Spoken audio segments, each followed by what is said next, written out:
ايوه افتح من منطلق منطلق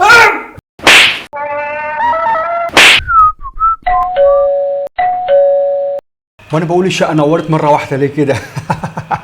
شربتونا ونورتونا حبايب قلبي، تعالوا اتفضلوا. شربتونا ونورتونا والله يا حبايب قلبي، وانا مبسوط جدا ان انا شفتكم. وطبعا بقى انا عارف ان المشروب المفضل بتاعكم كوبايتين قهوه كده على الريحه، مظبوط الكلام من عيني، دقيقه واحده بس. اما بقى عملت لكم شويه قهوه على الريحه، انما ايه حاجه كده في العالي قوي، وعصير تفاح للطفل الحلو ده، على الله يتمر بألف هنا وشفا يعني. شربتونا ونورتونا يا جماعه، اتفضلوا اشربوا.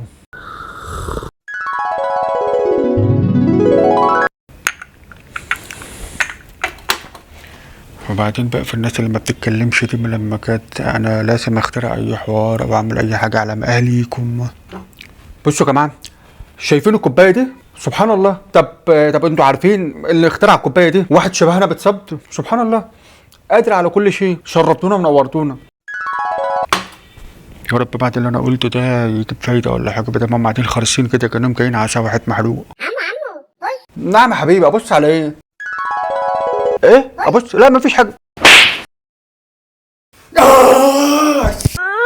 فهمت انا حته حيل بشخه يضربني انا بالقلم. ده انا ابويا اخر مره ضربني بالقلم كان من 17 سنه. عامل فيك ايه؟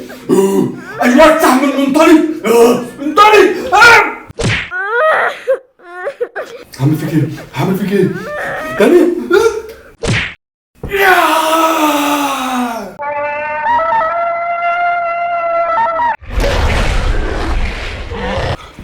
لا لا لا لا، انا مستحيل اعمل كده في عيل صغير. يا نهار اسود. ماشي يا حبيبي، تسلم ايدك حبيبي. اقعد جنب امك وابوك يلا. بعد اذنكم يا جماعه، دقيقه واحده بس واكلكم تاني.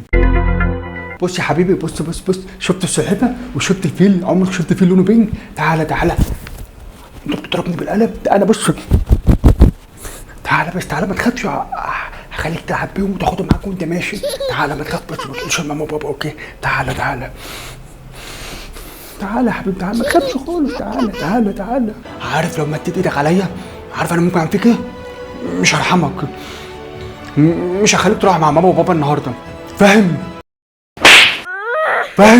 شاطر يا حبيبي، برافو عليك. وعشان انت جاوبت صح انا هخليك تاخد الاتنين دول وانت مروح يا عم، تلعب بيهم وانت لوحدك كده في الاوضه. يلا خدهم يا حبيبي، خدهم انا اهو.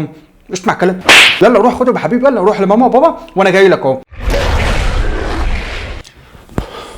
معلش يا جماعه، انا اسف جدا ان انا اتاخرت عليكم. هي الناس دي خرصه يا جدعان، ما بتتكلمش ولا ايه؟ ولا بيفهموا لغه الاشارات بس ولا ايه؟ انا لازم افكر في حاجه على الاقل اطفشهم.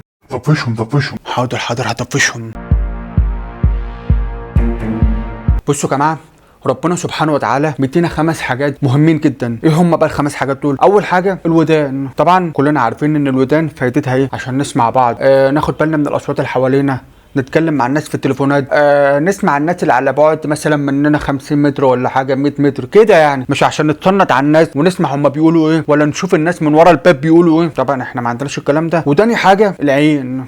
طبعا ربنا سبحانه وتعالى ادانا عين او عينين عشان ناخد بالنا من اطفالنا، من عيالنا اللي مش متربيين، من عيالنا الحلوين المتربيين، وعشان برضه يعني نهتم بالحاجات اللي حوالينا، النظافه، نقف في المرايه نشوف شكلنا حلو ولا لا، مش عشان نخسق عينينا في حاجات الناس والحاجات اللي ما تخصناش. تالت حاجه والاهم بقى بالنسبه لي البق، عشان ناكل ونشرب بيها، عشان نملك كرش. وطبعا رابع حاجه وبتعتبر مهمه برضو لبعض الناس، يعني اللي عيالهم برضو ايه مش العيال متربيين، المناخير. طبعا انتوا عارفين فايده المناخير، عشان نشم بيها، نشم العطور، نشم الاكل اللي احنا بنعمله، نشم الاكل اتحرق ولا لا، مش عشان نروح نشم الحاجات التانية. وخامس حاجه بقى والاخيره العقل، اللي المفروض يعني حضراتكم تفكروا بيه قبل ما تيجوا، تفكروا بيه عموما قبل ما تيجوا هنا.